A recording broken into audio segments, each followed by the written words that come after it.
Hey guys, welcome to Ask Adwords. I'm Alex. And I'm Joe. Going to answer a few more questions. If you want us to answer your questions in upcoming episodes, send us a question over social media using the hashtag AskAdwords, or just leave a question in this video and we'll get to it in future episodes. Our first question this week comes in from Miles, who asks, how is cost per click decided? I'm trying to figure out how much I'm going to spend. Great.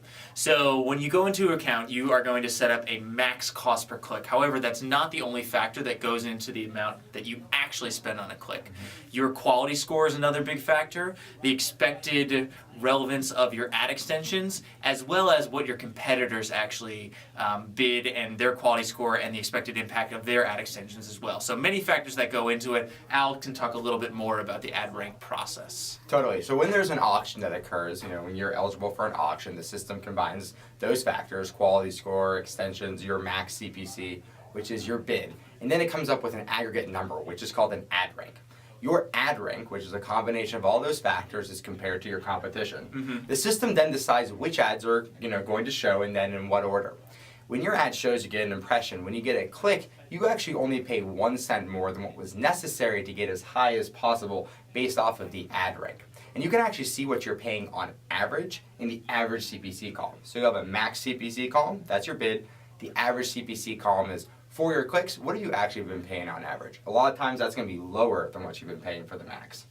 It's always going to be, it could be equal to, but it'll always at least be lower. Yeah, it's not going to be higher. Yeah, well, unless you're looking at a really long date range and you've been toggling your bids up and down. Good call. There you go. Excellent. The next question comes from a Twitter user, and it reads, what are tools you'd recommend for keyword research? Okay, so keyword research, definitely check out the tools tab at the top of your page. Go to the keyword planner, a lot of cool functionality there. You can do research for keywords based off of your topic that you're advertising on. You can even put in a list of keywords, potential bids, your potential budget, your location. It will give you this nice graph that you can play around with to determine what you could expect. If you're looking for other keyword ideas, again, there's an option for that in the keyword planner. Google Trends, another great resource to use. If you're brand new to AdWords, you're just getting started out, honestly what I generally tell people is don't be too concerned about what's the most popular search, what's the most impressions, the most clicks, that type of thing. You want to be concerned with relevancy. Mm-hmm. You're going to get your best return on investment when you're focused on a pretty tightly themed list of highly relevant keywords, generally about 2 to 4 words long, rule of thumb. So think about what your business does. Then think of 2 to 4 word phrases that are aligned with what you do. And then make a list of about 5 to 15, 20 of them, put them in as your starting keywords, and then check how they perform. And as you grow, as you expand, use the tools I just referenced to get some more ideas. Excellent. Last question comes in from a Twitter user who asks, I have a high bounce rate for my site visitors from AdWords. How can I improve this?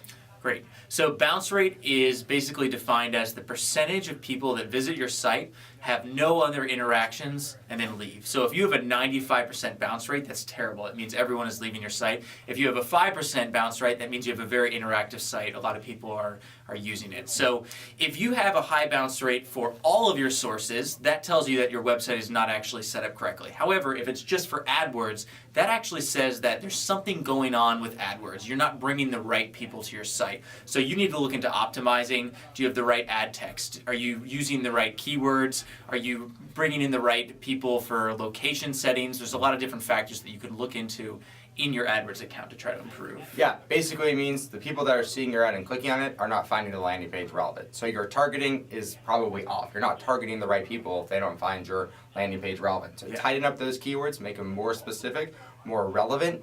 Tighten up display targeting if you're running on the display network, and then check all the other things like am I targeting the right area, that type of stuff. So yeah, coming from AdWords, maybe even give us a call and we'll do a little bit of optimization. Awesome. Thanks so much for watching this Ask AdWords episode. If you have future questions, please feel free to use the hashtag AskAdwords on any social media site. We'll find it and maybe put it on the show. Have a good one. Bye guys. Really good question. So a conversion in this context is a sale or something that you want the user to do when they click on your ads.